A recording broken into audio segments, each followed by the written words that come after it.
name is Juan Kiljo. I'm a fourth-year student from Optometry School of State University of Haiti. Uh, I'm honored to be part of you, especially as your guest for this wonderful event. We are going to discuss on a specific theme, lens of diversity, global optometry, education challenges, and improvement, the student perspective. First off, I want to thank every one of you, like our guest speakers, professors, Optoglobe members, and partners for joining this wonderful session. Once again, you renew your engagement to this community. And I promise you guys that we are going to spend a wonderful time together. So, as an energetic person, I want you guys to write down something on the chat. Just tell us from what country are you joining us and give some thumbs up on the chat. Let's go. And also put some fire emojis so that we can warm up the session. We need to bring energy on the board. Let's go. Let me see if there's something in the chat. Okay. I need your feedback. Those are from South America, North America, Caribbean. Please share with us some feedback. All right, Puerto Rico, good job. Hello, all right, good job from Iraq. All right, Puerto Rico, good. All right, wonderful. All right, Puerto Rico. And you can also say your name. Far from Palestine, good. All right, so thank you for your feedback. So we are going to start with our first speaker. So I have the privilege, guys, to introduce our first speaker. She's a faculty advisor at SVOSH-MCU. She's going to make an opening remarks on behalf of the Manisa Central University College of Optometry. Please help me to welcome with a warm welcome Dr. Jennifer. Dr. Jennifer, the mic is yours. Thank you so much. Good day, everyone, or wherever you are in the world. So here in the Philippines, it's actually good morning. It is with great honor and enthusiasm that I welcome you all to the day 3 of our international summit entitled Lens of Diversity, Global Optometric Education, Challenges and Improvements, the Student's Perspective. On behalf of the SVOSH-MCU Chapter Philippines and our visionary partners at Optoglobe, I extend our deepest gratitude to all the participants, speakers, and institutions joining us for today's America session. We are especially thankful to our student leaders and speakers who are with us today for lending their voices and leadership to this global movement. This summit is more than just a gathering of minds. It is a celebration of shared purpose. Through each story, perspective, and experience shared here today, we are reminded that while our backgrounds and circumstances may differ, our commitment to advancing optometric education and eye care is universal. SVOSH and Optoglobe believe that true progress is built on collaboration, inclusivity, and a willingness to listen. That is why this platform, led by students and future leaders, is so vital. It empowers us not just to reflect on the current state of optometric education, but also to imagine and shape a more equitable and visionary future. To all our attendees, may this session ignite new ideas, connections, and renewed sense of purpose. Let's continue to foster global understanding and shared learning as we work hand in hand to ensure that every community, no matter how remote, has access to quality vision care. Let us make this session meaningful and memorable. Salamat, gracias, mercy, and thank you very much. Thank you, Dr. Jennifer. We are so happy to have you as our first guest speaker. And right now, we are going to have someone very special. He's the regional director for South America from Optoglobe. He's going to share with us regional address for the affairs of Optoglobe in North and South America regions and the benefits of being an Optoglobe member. Please help me, guys, to welcome Dr. Erickson. Good afternoon, everyone. It is an honor for me to stand on your screens today as we reflect on the dynamic journey of Optoglobe in the North and South America. And for the summit, over the past year, our community and passionate optometry student has grown not just in numbers, but in purpose, action, and collaboration. Across the Americas, Optoglobe members have hosted educational webinars with global experts and fostered partnerships with local and international eye care organizations. From community vision screening in Latin America to advocacy campaigns in urban centers and online, our members are proving that student leadership in optometry is both possible and powerful. We've seen student leaders take charge in undeserved areas, promoting awareness around preventable deaths and offering services where none existed before, specifically in South America.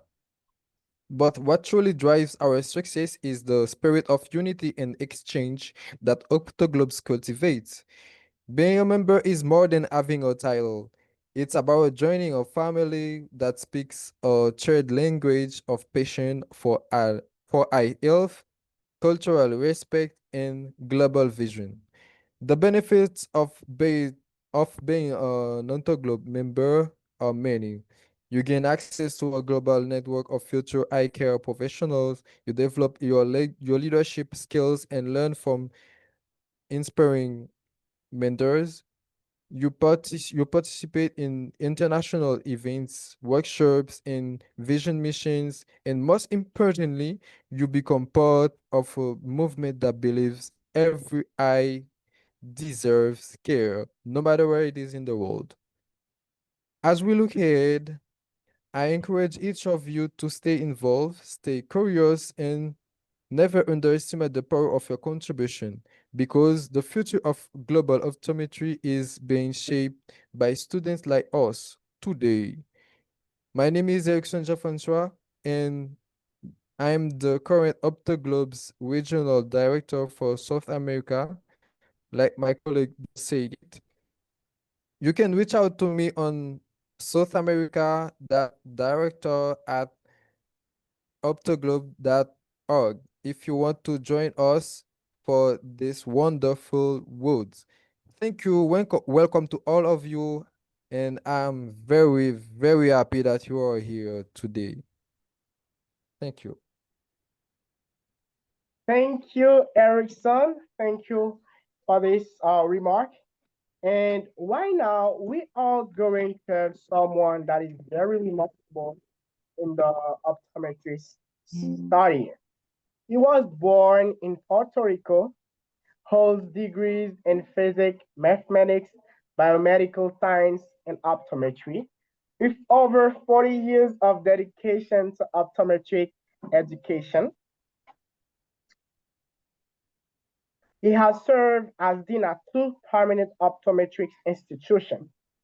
He's also spearheaded more than 25 humanitarian clinics across Latin America, providing high care to over 20,000 patients.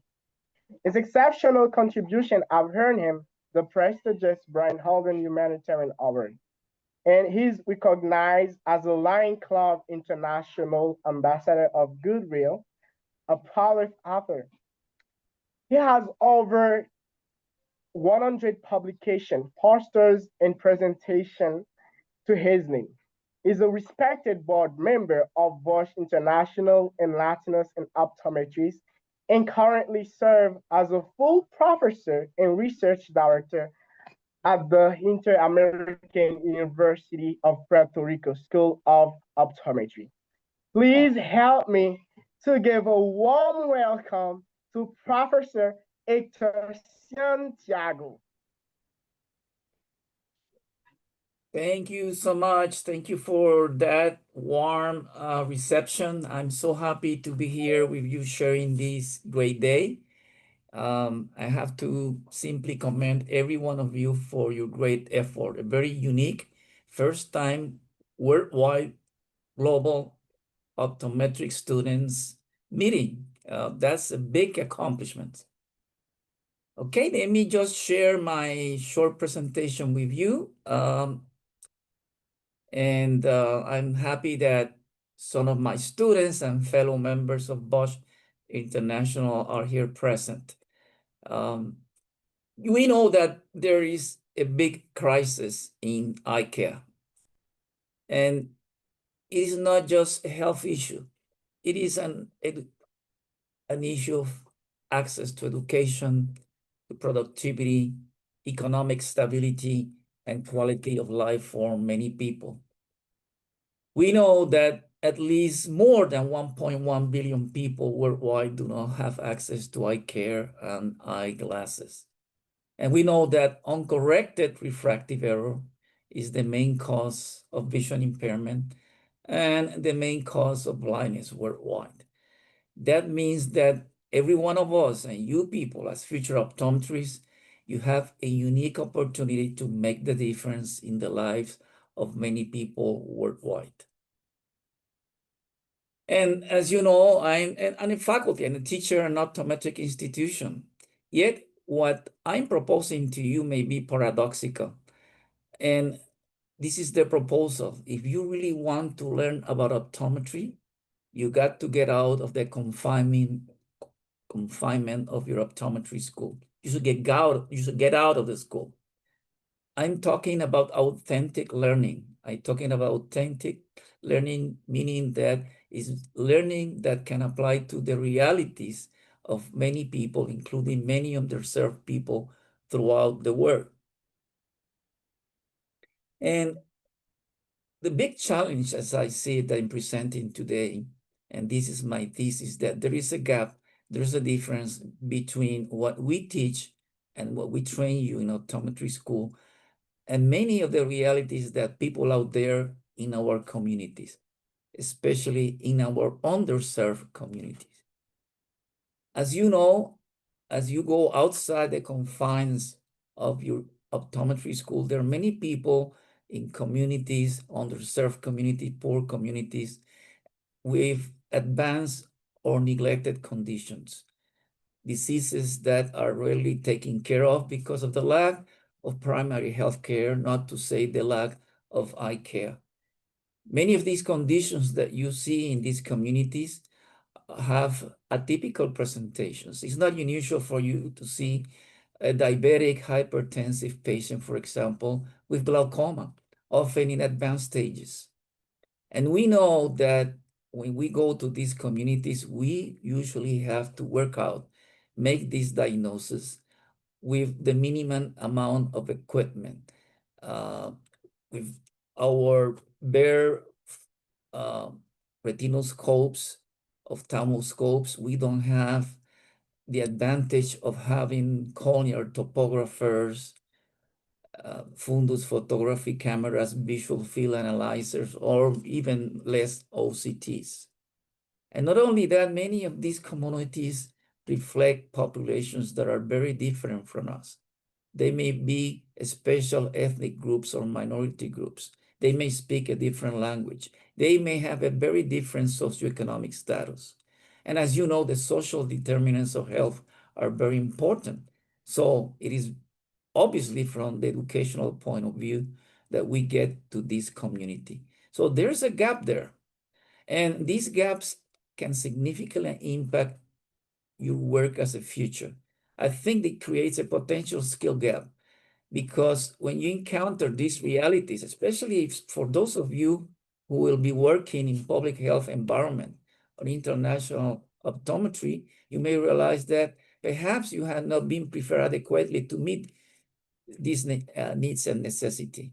And being confined to the school limits your understanding of the true global burden of preventable blindness. And that can lead to a sense of feeling of unpreparedness for the realities of certain patient demographics or clinical settings. Well, we know at VOSH International, and many of you know, that there's a way out. There's a way to decrease this gap.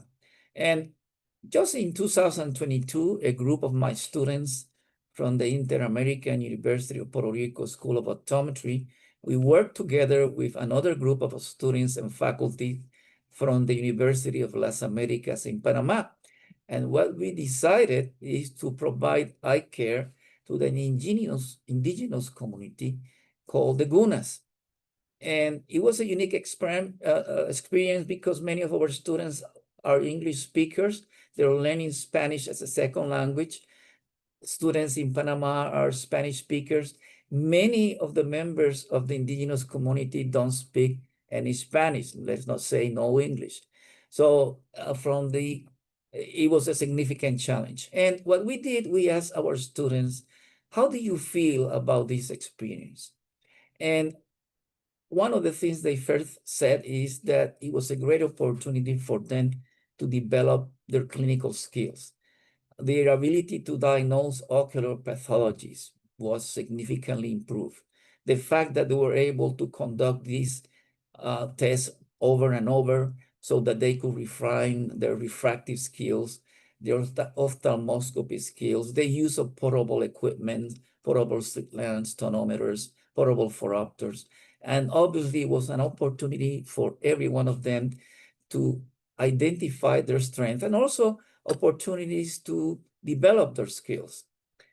There was also a very important theme. They said how this experience improved their cultural competence. It was an opportunity for them to work out with underserved community, indigenous community, but also to work along with students from Panama. Again, another culture.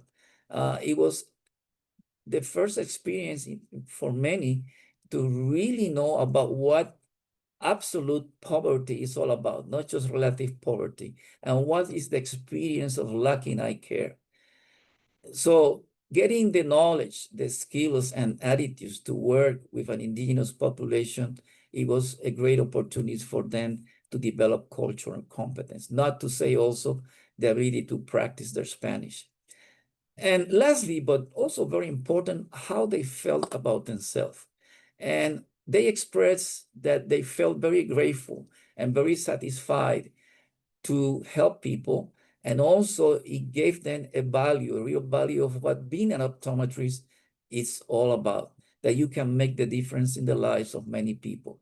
And they expressed, all of them, that they wanted to continue to do this kind of activity. So a powerful solution to this gap that I mentioned between what we teach and what we train in our schools and the realities out there is participating in humanitarian clinics. The fact that you're exposed to diverse ocular and systemic pathologies that you don't see frequently, like in the case of the Gunas, 40% prevalence of myopia, 37% prevalence of astigmatism. Many of them, 1 of every 50 have oculocutaneous albinism. That experience of being exposed to that particular group enhanced their diagnostic and clinical skills. But also the fact that you can do all this with the minimum amount of equipment, with portable slit lamps, with tonometers, not being able to use an OCT to diagnose glaucoma, for example. But also, as I mentioned, the fact that gives the opportunity for you to be called cultural competent, to appreciate diverse perspective, work with translators because we needed translators to serve that community, and to understand the social context of eye health. Also, very important ethical considerations because you gain understanding what is all about to provide ethical service delivery, to work along, in this case, with the indigenous community, so they accept your service, and also to provide sustainability of those services. And lastly, which I haven't mentioned, is the fact that we work along with other professionals, such as nurses, physicians, and ophthalmologists in these projects. So VOSH International can make a difference. And we have been doing this for many years, actually for 52 years. As you know, we provide short-term clinics very often. We bring essential eye care to needy communities, but we also understand very well to provide sustainable solutions that we have to promote and to sustain optometry schools. And we have been doing that for many years, helping develop new schools and sustain schools with programs such as ambassador and mentorship programs. And these are programs where optometrists, usually faculty members from one school, visit another school to help with these clinical skills, to develop the curriculum, and to be consultants to these schools. And for many years, we have also been providing free ophthalmic equipment through our technology transfer program. Many schools have taken advantage of the fact that we provide this equipment so they can develop and establish their clinics. And that photo you see out there is a group photo of students from my school, Inter-American University of Puerto Rico, and students from UDELA's, Specialized University of Las Americas, working together to serve this population. So what is my message to you? If there is no student VOSH chapter at your school, I recommend that and advise you try to establish a new chapters.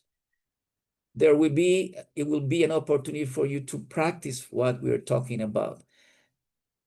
For those out there at the international level, there's absolutely no cost to establish a new chapter. And if there is a chapter, please you become involved with that chapters.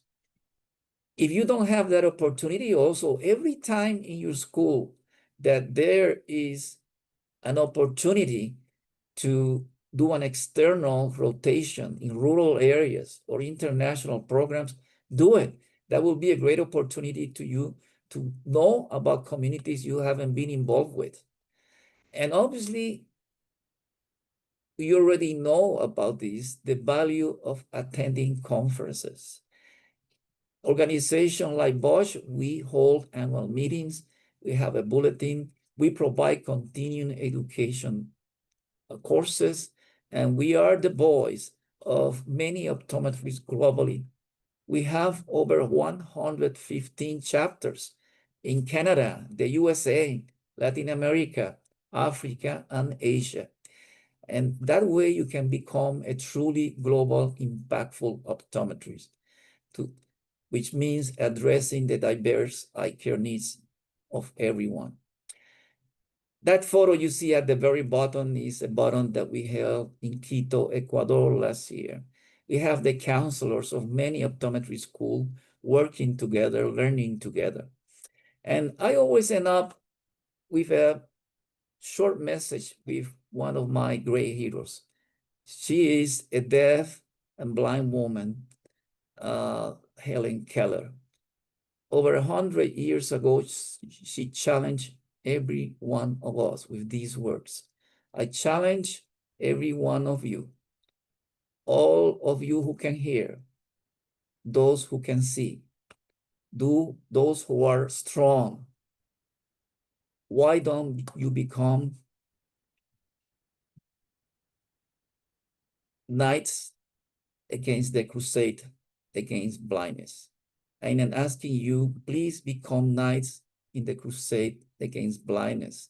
You have a great opportunity as young optometrists to be there at the forefront and accept the challenge. Thank you so much for this opportunity. And you have our emails down there. and obviously the website of our organization, and invite every one of you to become involved in VOSH International. And I now open, obviously, for any questions you may have or comments.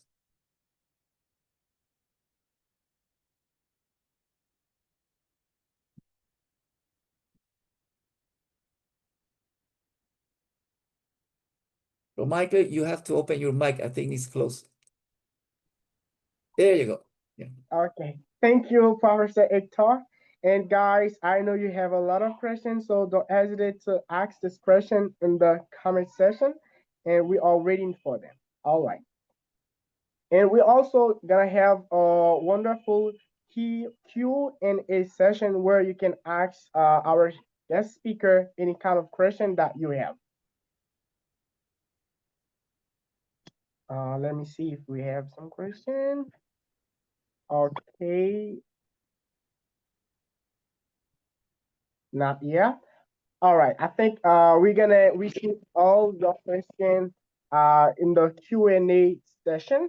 So right now it's time to welcome our new guest speaker. She's a medical optometry graduate from UNAN Managua, dedicated to improving eye health in underserved Nicaraguan community.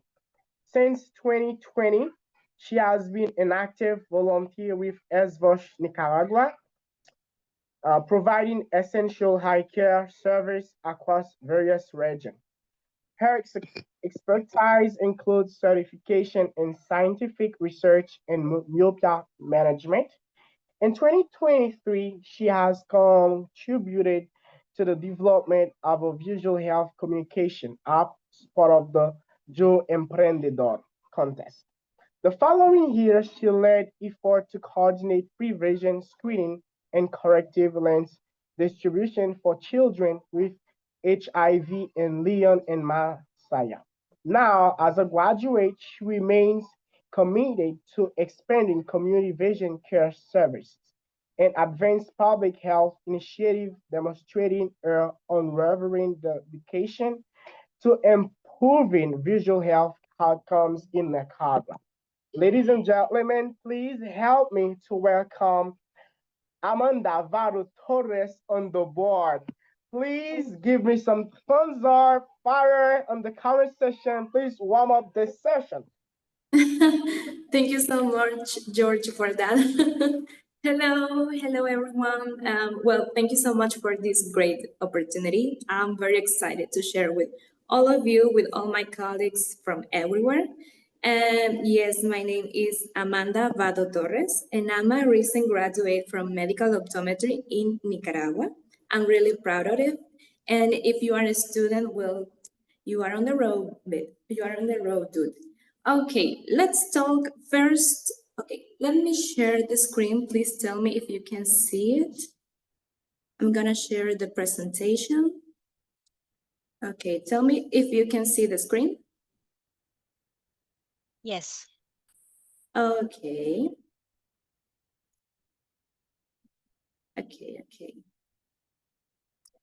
So, let's talk about lens of diversity. When I think about diversity, I relate it with multitude of aspects, not just in difference, but also similarities, environments, and well, as the name says, education, challenges, and improvements. Especially if we talk about visual health, that as you can see in these pictures, in these photos, okay, they were taken from different community attention, but you can see the impact that eye care services and visual health has on population, not just in adults, but also in children. So here you have some data from the Ministry of Health in Nicaragua. They were taken from 2007 to 2023. 6 million eye care services have been provided in those years. And as you can see in the graph, it comes from ocular prostheses, ophthalmologic surgeries, eyeglasses were provided to children and adults, especially because we have a campaign for blindness prevention, and which also took place in some public schools with another campaign called Escuela Saludable. And we have almost like 1 million ophthalmological care services that have been provided. So how's the optometry in Nicaragua, and which is the optometry school in Nicaragua? Well, UNAM Managua is the first and also the only public optometry school in the whole country. And I can say that it's a really recent career, it's a really recent program because it was founded in 2011.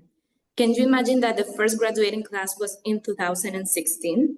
But currently, there are 232 optometry students nationwide, not just from Managua, which is the capital of Nicaragua, but also from UNICAM. UNICAM is the university in the field program that keep contact with some students from another rural areas. So the institution has two eye care clinics.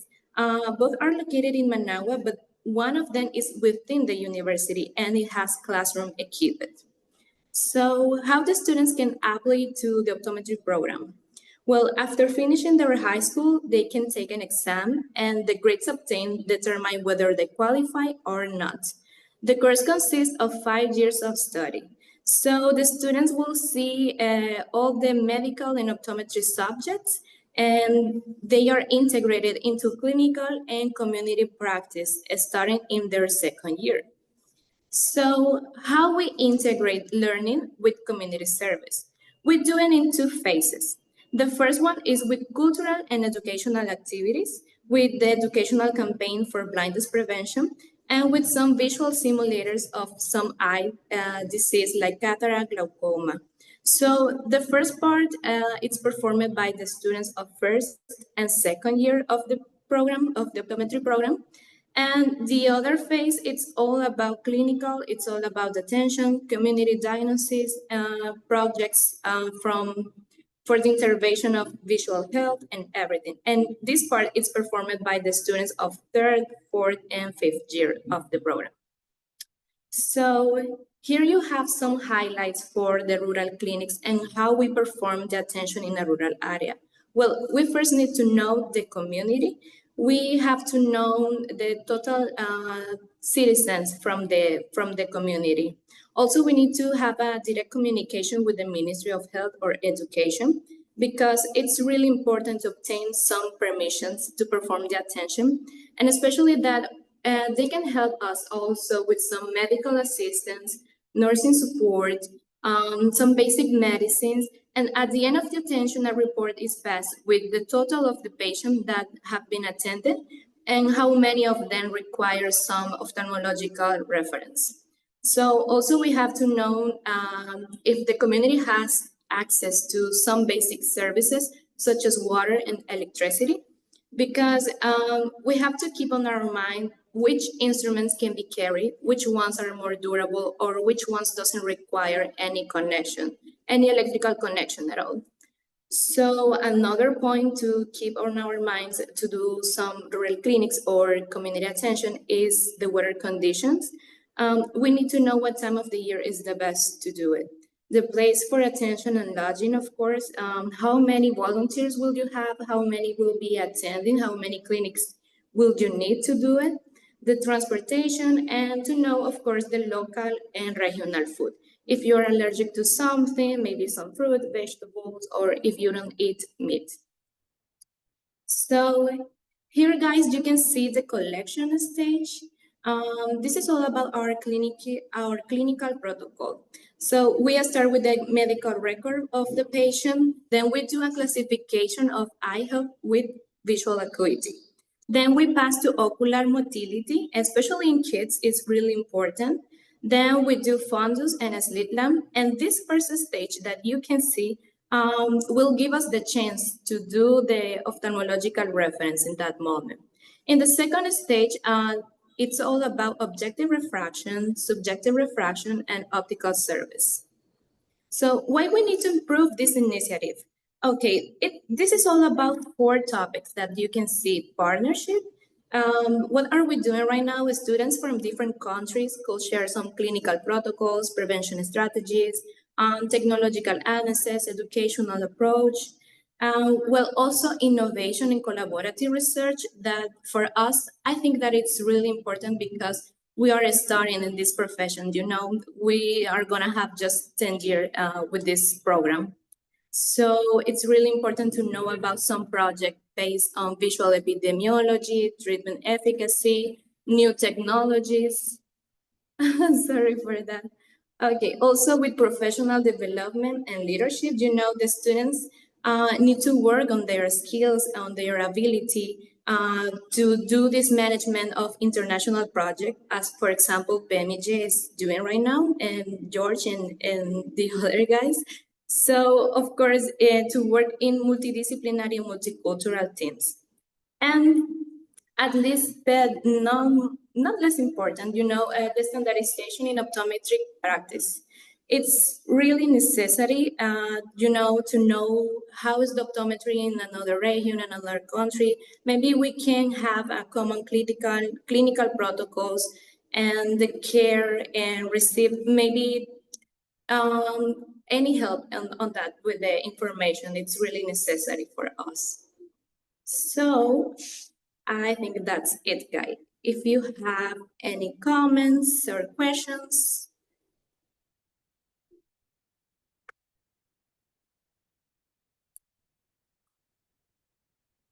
All right, thank you, Amanda, for this presentation. So remember, guys, if you have questions, don't hesitate to ask, and because we're gonna have a special Q&A session.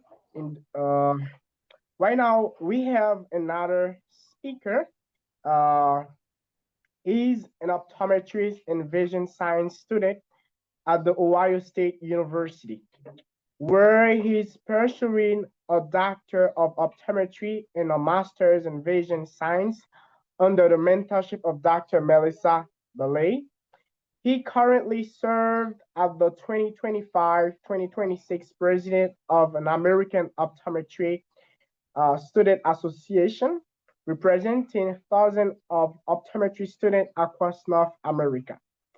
He's a co-founder of the Pharmaceutical Effect and LGBTQ affinity group supporting community and inclusion at OSU, and was the chair of the 2024 AOSA Midwestern Regional Conference, a platform for student-led education and leadership development. He has earned numerous honors for his contribution to his profession, including the 2024 Ohio Optometric Association Student of the Year, the G-Pod Cummings Scholarship, the NIH 35 grant, and selection as a Beta Sigma Gamma Scholarship. Please help me to welcome James Chong as a guest speaker for this America session. Welcome to you, James. Thank you so much. That's a beautiful introduction. I'm going to share my screen and let me know again if you guys can see my screen too. Let's see. Can you see my screen? Yes. Okay. And hopefully you can see the presenter mode. Okay. Well, what's up, everyone? I'm James Chung, like I was introduced. I am a fourth year optometry student who goes to the Ohio State University College of Optometry. I'm originally from California, so I see a few Californians in the chat, which is amazing. And I'm super excited to be here with all of you guys. Honestly, really excited to be a part of this like global optometric family, and we are all part of this. So very excited that you guys are here and so honored to be here with all of you guys. Oh, let me do next. Okay, so I'm not a stranger to the global optometric family. Many moons ago, I was studying abroad in Spain in undergrad. So I have a undergrad degree in Spanish. So hola, all the Spanish speakers in this chat. So I did 1 year studying in Spain. That's me, young James, in the south of Spain. And I met someone who was studying optometry, who's before I even knew I wanted to be an optometrist, and we were talking about how cool like the eye is and how cool like optics is.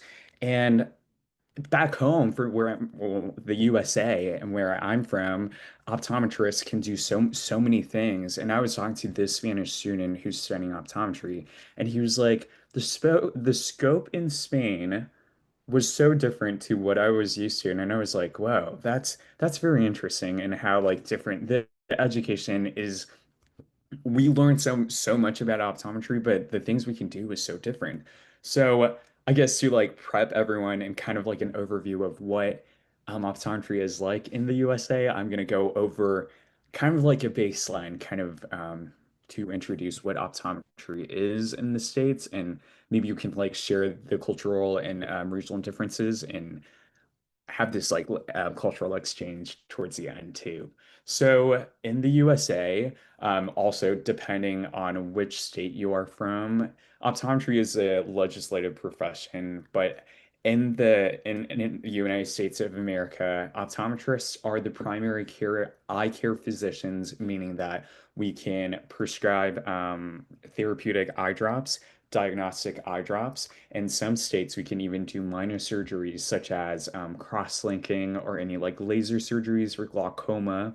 And the optometrist is the first person you go to when you need any like eye care support or any like eye conditions.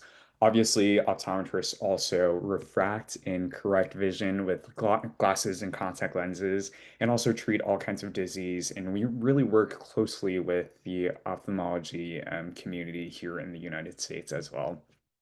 And also, optometrists are just like any healthcare providers here, are healthcare leaders that really care about the holistic and the entire body of your patient. So not only just the eyes, we only also catch like systemic diseases as well. So it's a really cool profession. I'm super honored to be a part of this family. All right. As the president of the American Optometric Student Association, you might wonder, I know there are some AOSA members in this group chat or this team, which is super exciting. Welcome, you guys. The AOSA is an association organization that represents the student body of the American optometric population. So there are several things that kind of like go into the association. We have our mission statement right here that is empowering students to thrive as future doctors of optometry. Guiding principles such as our vision statement right here, and our values and our pillars that are education, advocacy, student experience, and tools for success that really guide the mission statement to empower and power all of the students that are going to be future doctors of optometry. The pillars, again, are right here: education, advocacy, student experience, tools for success. We use these pillars to really guide the mission, the principle of what we do. So the AOSA has two representatives from each school in the United States and Canada, which also includes Puerto Rico. All of us come into in-person meetings twice a year to talk about these pillars and how to improve our students' lives, and also ultimately to become better doctors of optometry. The AOSA is also in connection with the national organization, I guess, like quote unquote, the Doctor Association, which is the American Optometrics Association. It is just like any state affiliate. The AOSA is just part of that greater AOA family. So when students join the AOSA, they are all automatically members of the American Optometric Association as well. So we have a really close relationship with the AOA when it comes to resources, faculty, guess like connections and networking, and also just different in-person conferences. We get a lot of support from the AOA as well. You guys might have heard the AOSA is also very trying to improve a student-focused website, which is called optometrystudents.com. If you guys are from different countries, this is a website that's all in English, but they have all the resources that you can use as an optometry student. There are resources like clinical pearls, how to study well as an optometry student, and really just like connect with other students from all over the US, Canada, Puerto Rico. And when you guys like join in and kind of like read through the articles and leave comments, we can make optometrystudents.com a like more like a global sensation, if you will. So if you want to pull out your phone or just like write that down, optometrystudents.com would be the destination for all the great resources that you can find. All right, so I'm going to skip that one, but the AOSA with the AOA, the American Optometric Association, we hold an annual in-person conference meeting called Optometry's meeting. This year was in Minneapolis. A lot of you guys, if you guys were there and saw pictures. So this is a great like celebration of optometry. We have continuing education classes. We have research poster presentations.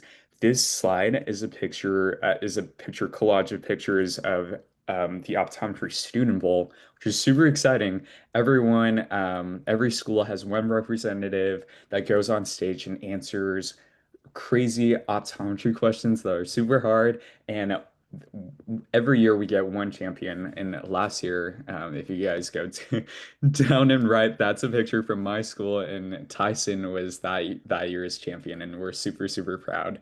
So it's a really fun time.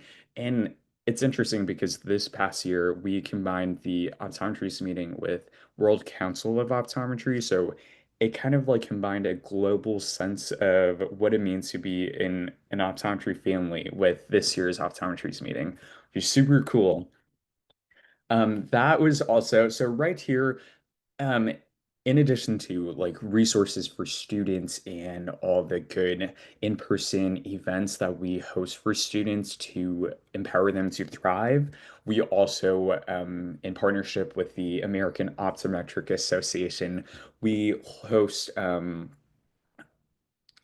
charity events and things that we support our local philanthropic endeavors, such as Infancy, Optometry's Fund for Disaster Relief, that really funded a lot of the disaster relief in, for example, in the recent fires in California, the hurricanes that happened in the south of the United States, and all of these things. So we really try to be a holistic association that we do want to care for our students, but we also do care about our practicing doctors when they are in need. So it's a really good holistic association that we are part of, and we are super proud that we also take care of doctors and students financially as well.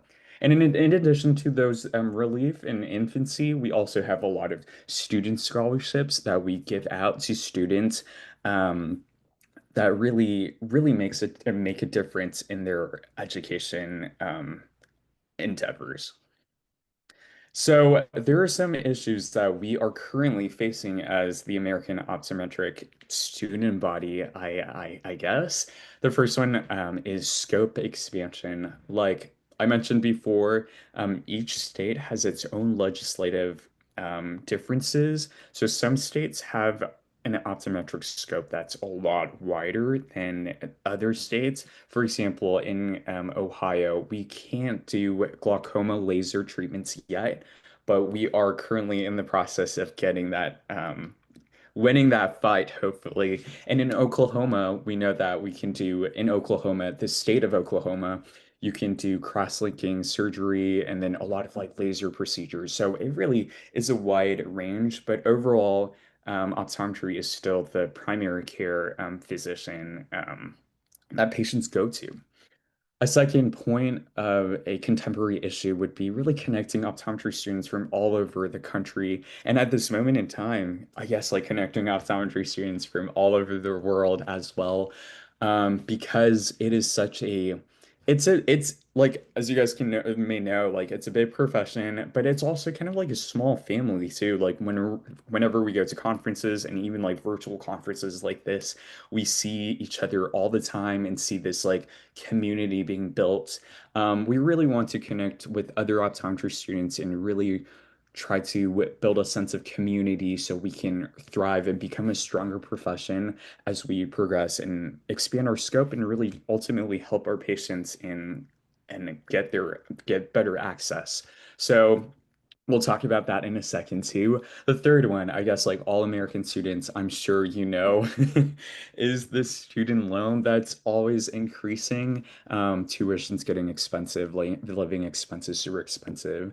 That's something we're always looking at for. So all these three things we can always talk about. If you have any questions, you can talk to me in the breakout room too. What about some cross-cultural exchange with American students with the rest of the world? I encourage you guys to attend international meetings like either Optometry's meeting or the World Council of Optometry that happens a few times once every few years. And also like your other international meetings that I may not really know about, you should educate me on. Another way to really engage with us students would be engage online like this. Really like interacting with us virtually is amazing, and also connect with the rest of the optometric community through whether it's Instagram or whatever social media outlet you use, or even email. Really having ideas exchanged back and forth is so useful. Last note, if you have the privilege to do so when you travel to a different region, different country, go talk to the local optometrist, go talk to the local optometric student and exchange ideas. We are, as I know, like we are really happy people as we study optometry, a profession that gives sight, and we really love this cultural exchange. So I encourage everyone to really connect, whether in person or virtually. I guess some call to action. These are our social media outlets because we're Gen Z, we're hip, we are on TikTok, we are on Facebook and Instagram. So if you want to connect with the rest of the students and send us an email, if you would like, we can send that. I can send my email in the group chat too. But if you want to take a picture of this and we can keep the conversation going and have this cultural exchange going. Well, thank you so much for your time, and I will be in one of the breakout rooms if you have any questions, or if you have any questions right now, you can also unmute your mic. Thank you. Nice meeting you guys. Thank you, James, a lot for this wonderful presentation. And guys, so if you have question, because I don't see any question in the chat, remember to share your question with us. We are waiting for them for the Q&A session. So remember that. And also, I want you to follow on social media, Optoglobe. We are on YouTube, Facebook, Instagram, TikTok. Please follow us. We are thirsty to connect with you. And our next guest speaker is Patricia Sainz Fierro. She's an optometry student at Universidad Autónoma de la Laguna in Torreón, Mexico. She's in her 6th semester and she's committed to both theory and practice. She has participated in international congress and visual health campaigns, providing screening for various age groups. Additionally, she has supported visual health campaigns conducted in a private companies and school, collaborating in the performance of visual exam and promoting eye care awareness. Her effort highlight her dedication to community visual health and professional growth and optometry. So I need you guys to put some fire in the comment to help me welcome Patricia Sainz Fierro. The mic is yours, Patricia. Good morning, everyone. My name is Patricia Sainz Fierro. I'm a proud optometry student from Torreón, Coahuila, Mexico, currently pursuing my degree at the Universidad Autónoma de la Laguna. It is a privilege to speak with you today as we get it from across the globe. We share more than just academic goals. We share a common commitment to enhancing visual health and elevating the field of optometry. Today, I want to reflect on how optometry students, especially those from emerging educational system, can act as true agents of transformation. We can bring visibility to our profession, foster trust within our communities, and help optometry claim its rightful role within primary healthcare system. Optometry exists at a powerful intersection: clinical science, patient care, and community well-being. It is a discipline rooted not only in vision correction but in disease prevention, public health, and lifelong quality of life. In many parts of the world, our full potential as optometry is still under-recognized. In countries like mine, optometry is evolving. We are transitioning from a public perception that associates us primarily with glasses and contact lenses to being acknowledged as essential healthcare providers. This evolution is ongoing and sometimes challenging, but it is real. And at the center of this transformation are students informed, motivated, and ready to lead. As optometry students, we often hear that we are the future of the profession, but I believe we are also the present. We are already contributing through our learning and our reach and our voice. Today's students are entering the field during a time of rapid change, new technologies involving patient needs, and greater emphasis on integrated healthcare are shaping how optometry must respond. In this context, students are uniquely positioned to lead, not in spite of our limited experience, because of our fresh perspective. We are digital native who use technology to connect, educate, and advocate. Curious learners eager to question outdated systems and improve how we are trained. Community-focused individuals who recognize health as more than a clinical diagnosis. It is social, emotional, and environmental too. Even without official titles or full license, students are already shaping how optometry is perceived and practiced. For example, at a student-led screening, even in a rural town, may be the first time someone received eye care. A real research post on social media can reach hundreds or maybe thousands with practical eye health advice. A thoughtful conversation with the patient during training may improve not only their vision but their trust in the healthcare system. In these moments, students show that our value is not based on seniority, it's based on action. This is why students matter, because we are active participants in building the future we want to inherit.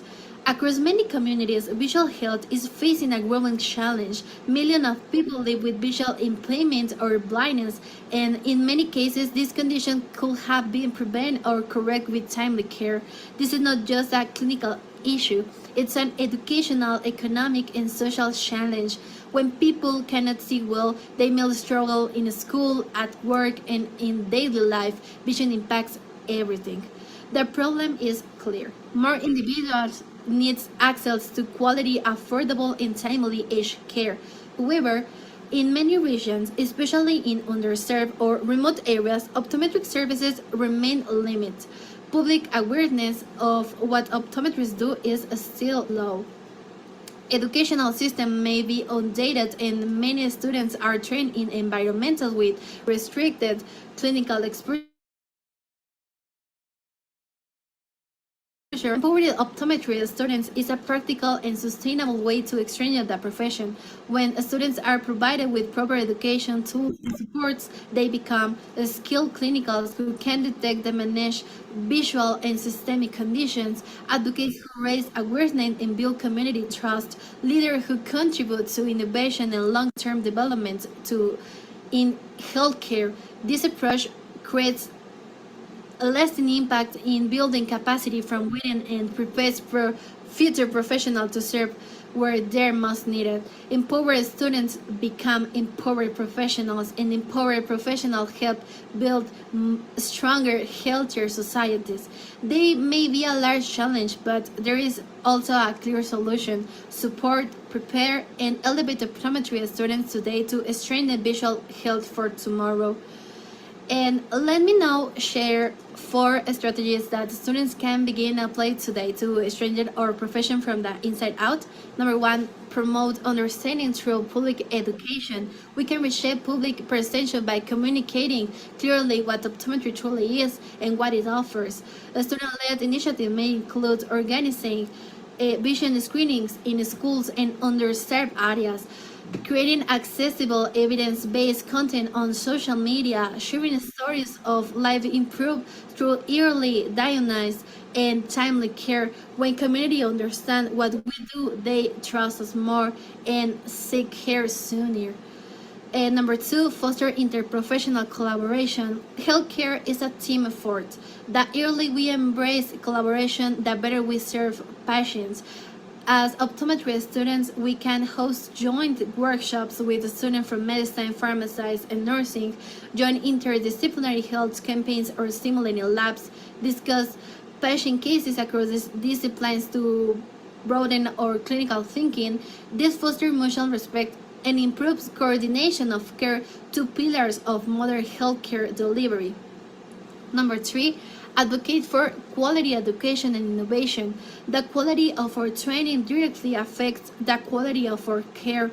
Students can take an active role in ensuring that our academic programs align with global standards, simulations, labs, diagnostic instruments, and digital research are current. We can also get involved in research, helping generate the evidence that supports our clinical decisions and strengthens our credibility. Number 4, engage with professional networks and associations. Early engagement with professional organizations shapes our growth as a leader. By joining the student branches of optometry associations and participate in academic exchange or conference like these ones, we develop leaderships and communication skills, contribute our perspective to conversation about the future care, and professional identity is cultivated, not granted, and it starts now. Although challenge remains, we are already witness meaningful process. In my country, more universities are engaging their clinical and research programs. More students are participating in outreach programs and global initiatives. More graduates are integrating the workforce with a broader patient-centered mindset. These are not a small change, they are signs of a profession moving forward. And students are not just preparing for this future, we are actively building it. We are redefining our role not only as correctors of visions, but as champions of preventive health, inclusive care, and professional excellence. We are not just prescribing lenses, we are building clarity, confidence, and connection. Together, as students and future professionals, we can help the world see what optometry truly means. Thank you so much.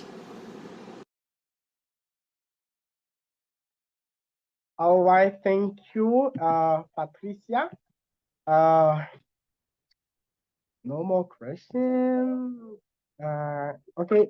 Someone asks you, James, to if if he can or she can connect with you. Yes, you can. So that's the reason we're all going to have breakout a breakout room where we are going to exchange with our guest speakers how challenges is optometry, where you are live in this special part of the session uh, is for this reason.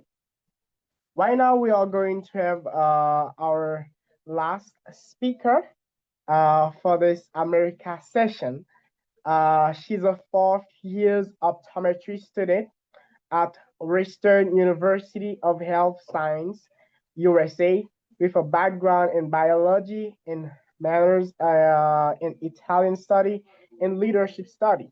She has previously served as the student section chair representing WUCO in the California Optometric Association and has contributed as a student volunteer in the American Optometric Association.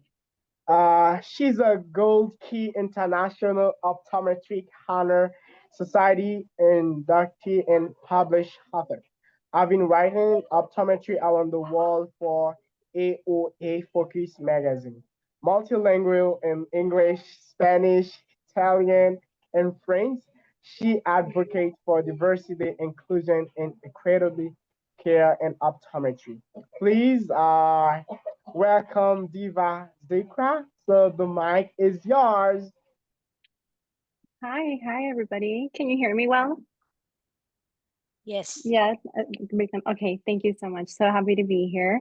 All right, let me go ahead and share my screen real quick. I'm not sure if I can share it here. Give me 1 second. Sorry, some technical difficulties. So happy to be here. Let's see. I'm not sure. Pamija, do you think you can share the slides by any chance? It's not letting me. The system is not letting you. What was that? Oh, Madam Maria, you could go ahead if you have the slides with you. Yeah, okay. Yeah, it's just not letting me share my desktop.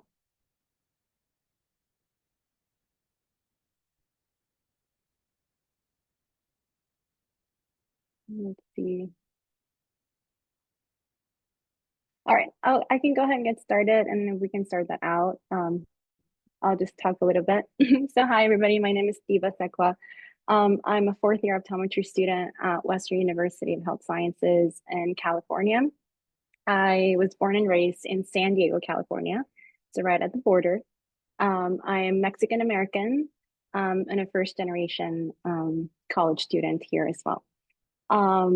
I graduated from San Diego State University in 2022, and I did a biology degree and minors, which are like little specializations in case you don't have minors in your country. I know it's a little bit different in every educational system, in Italian studies and in leadership studies as well.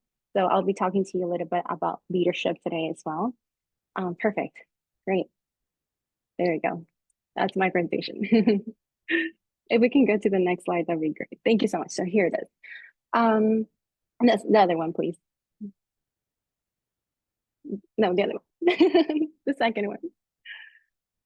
There you go, perfect. So there's me. I have linked to 2 QR codes. There's one article that they published when I graduated SCC in 2022, if you want to know a little bit more about myself. And also another one that my current school, LUCO, so I'll be referring to Western as LUCO from now on, published as well. So that's just for you, you like to know a little more. But yeah, I did want to touch real quick. I know James already touched on the scope of practice of optometry here, but just to clarify, in case you don't know, how optometry, the education. So essentially what we do is we go through middle school, high school. We need to have an undergraduate degree for the most part. It depends on the program, but usually it's a 4-year university degree where we get our bachelor's, and then we go to a 4-year doctorate degree where we do our doctorate of optometry. And then after 4 years of optometry, we have an optional 1-year residency. And the residencies can be in any area such as neurooptometry, pediatrics, contact lenses, ocular disease, etc. So hopefully that gives you a little bit clearer understanding of how the education of optometry is here in the US too. All right, next slide, please.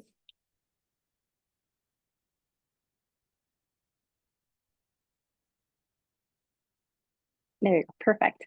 I had switched this up a little bit in the final version, but we'll go with this for now. So I want to talk a little bit about my involvement. And so my involvement has been in different organizations.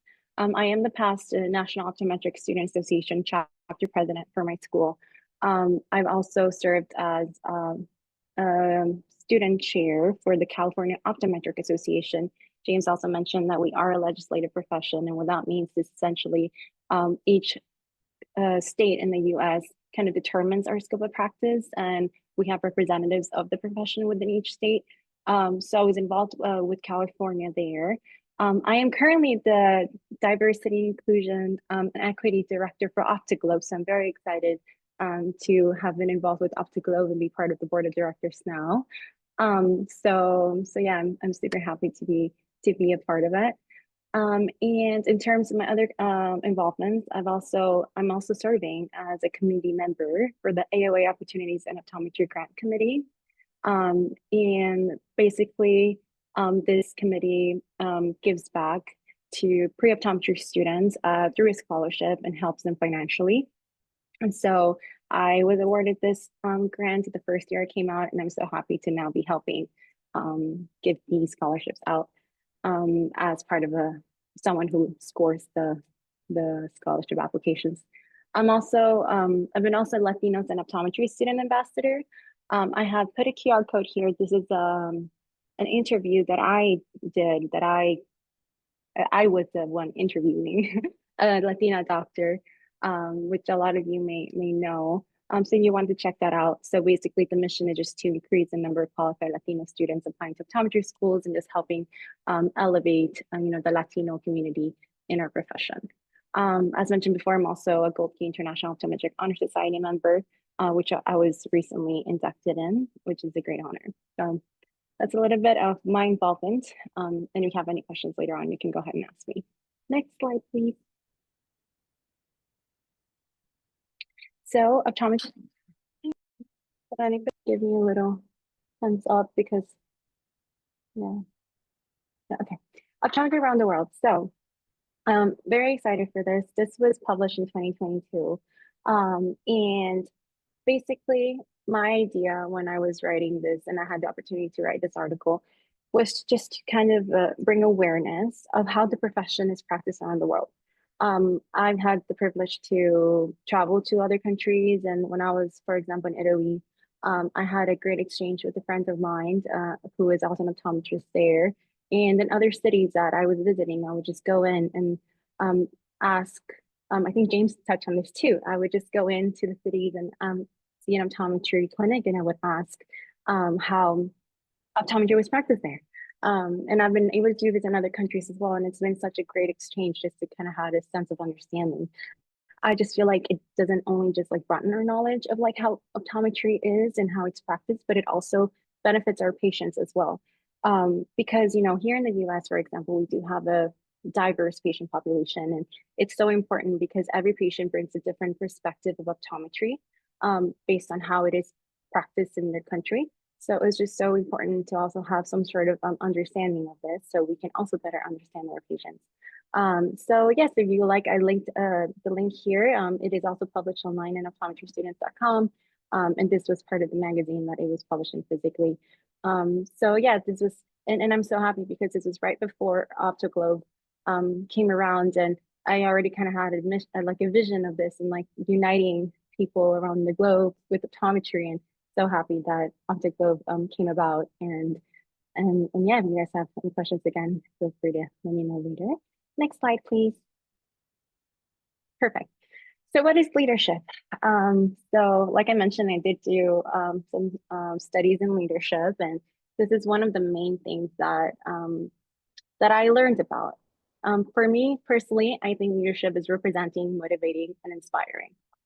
There are different types of leadership styles.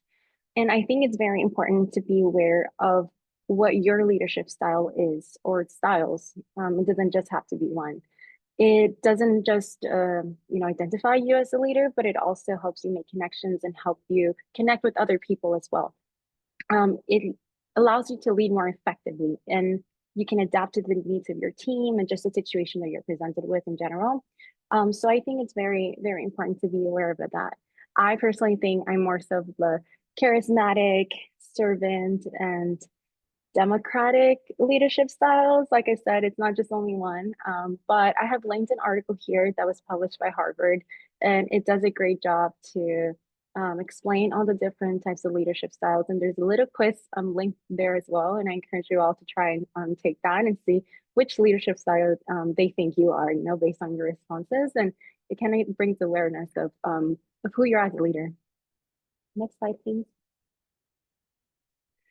and important leadership of optometry. This is a picture I took in one of our optometry meetings when we went to Washington, D.C. So I just wanted to go ahead and leave you with this and leave you with a reflection and just ask yourself, like, to you, what importance does leadership have in optometry? Like, to you personally. For me, I feel like it's not just representing, but it's also connecting and inspiring, also not just us, but also the future generations of optometry, right? Because we are the current and we're the future, but there's also people that will be starting and who are thinking of doing optometry. So I think it's very important to keep this in mind and, you know, just get out of your comfort zone, get involved, stand up for our profession, and let's all get connected and build it up from here on out. So yeah, next slide. That's pretty much it. Thank you, gracias. If you would like to connect, here are my emails. I have my personal school email, and then I have the Optoglobe email as well, so you can reach me in any of those. So thank you so much.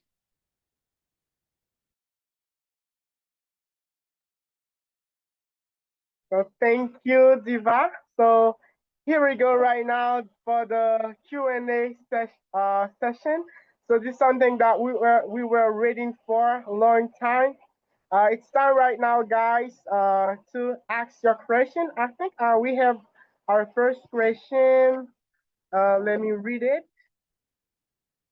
So the first question is, are there scholarship opportunities or internships specific for international optometry students? So any one of you can insert this question. Dr. Hector, Eva, anyone.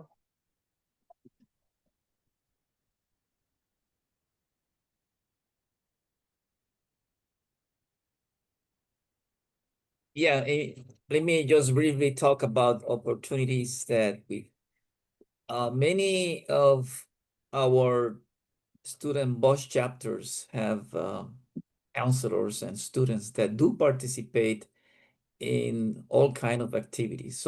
We provide some small research scholarships for those students that want to get involved in a special research activity. This was something I did not mention. When you go out and do your humanitarian clinics, very often you get information data that is badly needed. Namely, what is the prevalence of refractive error and visual impairment of those communities?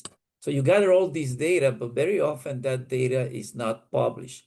And one of our goals within VOSH is to promote those activities, but also to promote the publishing of those manuscripts that would provide the world with the data that we badly need. And we have had several scholarships given out to students as well as student counselors throughout the years. As I mentioned, we have our ambassador program, our mentorship program, and I hope that eventually, as you become optometrist, you'll have an opportunity to be part of these programs. In other words, if you really strong in your heart feel that there's an opportunity for you to go to another school to provide the knowledge and skills and consultancy to other schools, you may become a VOSH mentor or a VOSH ambassador. Very often also, we provide scholarships for our chapters to come to our annual meetings. That we hold 2 meetings, and very often our annual meeting is held at the American Academy of Optometry Congress. So there are different ways where we can provide that kind of support. I must say also, because we have also the technology transfer program, that we have been able to supply not only large equipment like chairs for opters and slit lamps, but also we have been able to provide ophthalmoscopes, retinoscopes to different schools and colleges of optometry throughout the world. And and Maria Arce, who's here behind the curtain, probably can even provide more examples of the work we do. Thank you, Professor Hector. And Guys, we don't hesitate to ask question. We are waiting for your question in the comment. Just type it in the chat, and it can be in Spanish or English, French, and we are going to read it, and one of our guests will answer this question. Uh, I need someone to translate that for me in Spanish, please.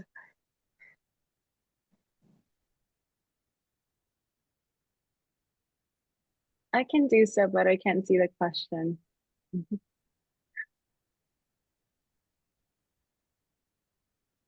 Where Maybe is you the can copy and question? paste it. Yeah. You can go Okay. ahead and copy and paste it on the chat if you like.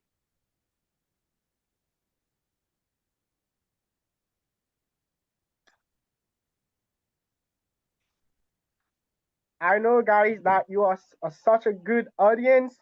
Please ask your question. It's time. It's time.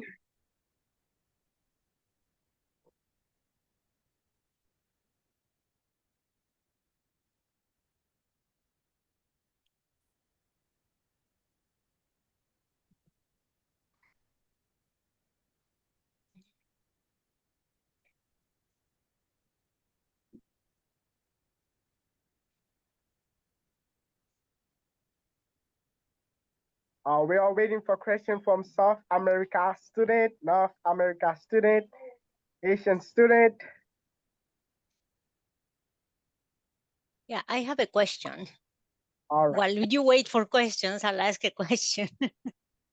Okay. Yeah, so we have received several presentations about different aspects of students' experience in South America or Latin America and in the US. And obviously there are very big differences of access to, opportunities, let's put it that way. So in terms of the AOSA, which is very, organized and has quite a lot of power, let's say, in terms of your student association, how do you see you could engage more actively with our own network with VOSH? Because in the past we used to have a representative of AOSA in our board, to come to observe our board and try to generate, this type of collaboration that we've been exploring. So how do you think we could reignite that relationship so then we can really work as a bridge between our colleagues, from Optoglobe and our own SVOSH chapters with your chapters, because there is quite a lot of movement among the students internationally. Either James or, Diva could perhaps answer that. Yeah, that's a great question. Thank you. This is James speaking. I believe in the past there were liaisons between the AOSA and SVOSH with student VOSH. We could that sounds like a great idea to like reinstate that. Um, we can like communicate through email, but I feel like this could be a very, very important connection between the two organizations. Thank you. We'll follow up. And I'll leave my email in the group chat once again right there. There's a question in the chat, and I guess we can go ahead and answer that too. It says, what advice can you give to undergraduate optometry student? It's amazing. I mean, so just to clarify, is it in pre-optometry or are you already in an optometry program? But I'll speak a little bit on the pre-optometry side if you're considering optometry or know people who are.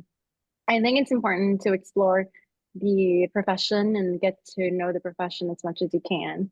I think being able to have a good understanding before you commit or come into the profession is very important because, I mean, obviously you'll learn a lot while you're in school, but it's good to have a good holistic understanding beforehand, as well as getting to know your organizations and who represents you. I think it's so important, whether in whatever country you're in, to have an understanding of who is there to represent you.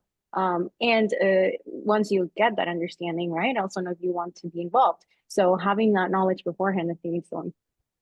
Anything you'd like to add, James? That's well spoken. Thank you.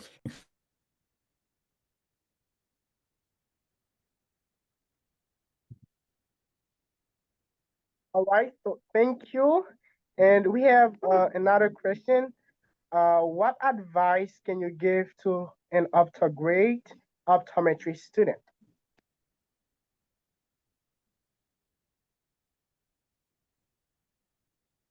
I think that question has been answered. Okay. I think we move to break. Okay, so I think it's time right now to have a short video about optometry student. So if you're ready, you can play for us, please. I think that there's another question. There's another question in chat. Is it Okay. okay to get scholarship from VOSH even we are not a member of VOSH or any organization which offers scholarships? I can answer that.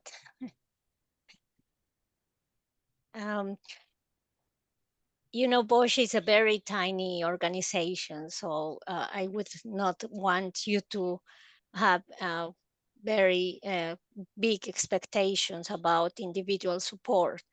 We try to focus our support through our SVOSH chapters. In terms of students, we have now 51 SVOSH chapters internationally and 24 SVOSH chapters in the US. So as much as we can, we try to support our chapters with whatever we can. So the main thing is to find out, is your school or your university has an SVOSH chapter? And if so, obviously it will be good to connect with them. Normally it's with the faculty advisor in your school that the connection will be made, and you can find all the information about the chapters we have and the faculty advisors on our website. That is that's our way of prioritizing what we have.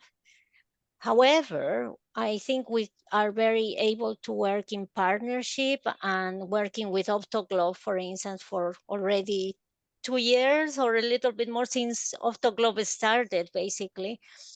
We've been always very open and willing to support your work because we believe that students are the future of the profession, and there are so many innovative ideas, creativity, resilience among you that we are always looking at ways in which we can collaborate or make synergies. In the future, there might be other opportunities where we can even fundraise together. So not having an SVOSH chapter is not an impediment, but we will welcome you on board. So then it's easier for us to prioritize our support as well. I must add, after Maria, is that much of the work can be done among you. There is a tremendous level of intelligence and commitment from every one of you. And there are plenty of inter-school opportunities for collaborations. We have seen that already. For example, Dr. Viñola from Manila Central University, working together with Dr. Jairo Mercado from National University of Nicaragua in common projects. My SVOSH chapters in Puerto Rico, working with the SVOSH chapter in Panama, and among you, just the fact that you're holding this international collaboration open right now in Optoglobe is a great opportunity for you to know each other, work together for the future of the profession. The word is yours. That's my word. Thank you, Dr. Hector. So we end the Q&A session right now. It's time for having our breakout session room. And please, guys, I want you to join your room. Make sure you're joining your room because you're gonna receive an invitation.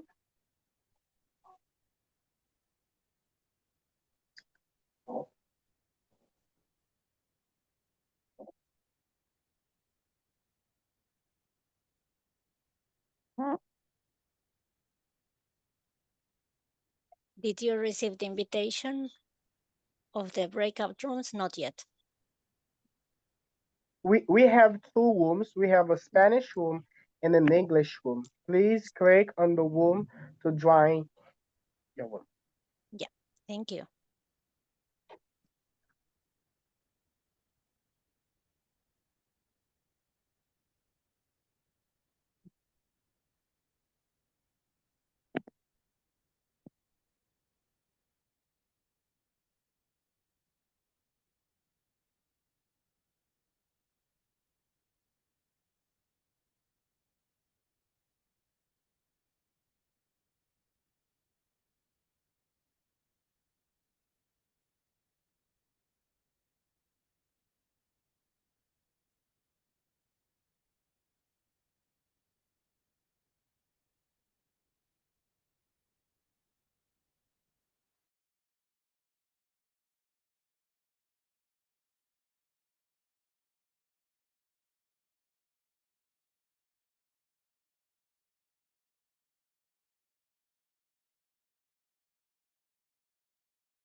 Okay, so thank you, and I hope that we enjoyed the breakout room that we just had together.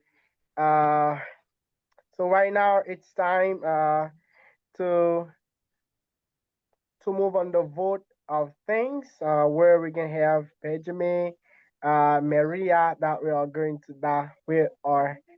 to share with us something that before we end the session.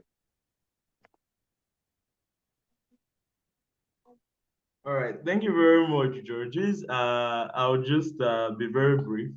I just want to thank everyone and appreciate everyone for joining us for today's session. It's very late in some parts of where we are. It's quite early in some other parts. It's already midnight here. You know, when we started the session, I saw over 100 participants or thereabouts. But currently, we're just, I think, you know, a few of us left. So I just want to appreciate everyone who joined in. I want to appreciate all summit partners from the Americas, I want to appreciate National Optometric Student Association, WUCO chapter, which is the Western University chapter, all schools of optometry in Peru, Puerto Rico. I mean, Erickson did reach out to a whole lot of schools. And of course, we want to appreciate the Inter-American University of Puerto Rico, where our visionary professor, Professor Hector Santiago, is at, and he has shared some words of knowledge with us. We want to give special appreciation to the American Optometric Student Association, ably led by James Chung, for their cooperation towards the America session of the Optoglobe Summit. Of course, I don't think the summit would have been possible without VOSH International and, of course, summit co-host and host school, the Manila Central University and SVOSH-MCU. So there are a lot of people to appreciate.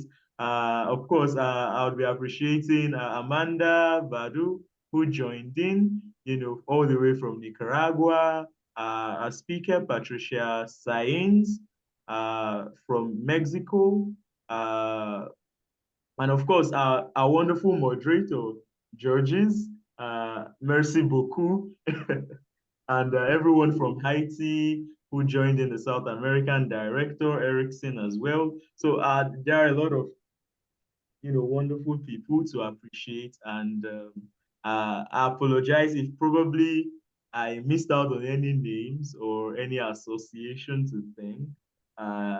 It definitely is a mistake on my part and not intentional. So thank you all very much for joining in, and I'll just be handing over the mic to Madam Maria, the Executive Director of VOSH International, to share with us some of her thoughts. Thank you. Yeah, thank you, Pamija. I think you should all congratulate yourselves. Students have always this fire in it, and I think we can all learn, the older generation, we can learn from you about doing things in a more dynamic, action-oriented way. I want to acknowledge you all. I want to thank you for all your attention and, for all the patience with us. I also want to thank my colleagues, of course, our president Santiago, but also my colleague Howard McAllister, Dr. McAllister, who has been following each of the sessions on a daily basis. And we have gathered lots of information and many ideas that we will definitely share with the community of Optoglobe, IOSA, and our own SVOSH chapters after this the summit ends. So thank you very much, and give yourselves a big applause, because you've done all the work and the thinking, and this gives me lots of hope on the world, when I see you young people doing all these wonderful things. So thank you, and yeah, until tomorrow for the last one. All right, so thank you everyone for joining this America session. You were so an incredible audience. So thank you so much for your feedback, for your questions. All of you, you made it possible. All our guest speaker, thank you so much for all your advice. And they all really touched my heart as a student, as a fourth-year student. So thank you so much. Optoglobe forever. Bye-bye. See you. Bye-bye. Good night, everyone. Bye. Good night. Thank you.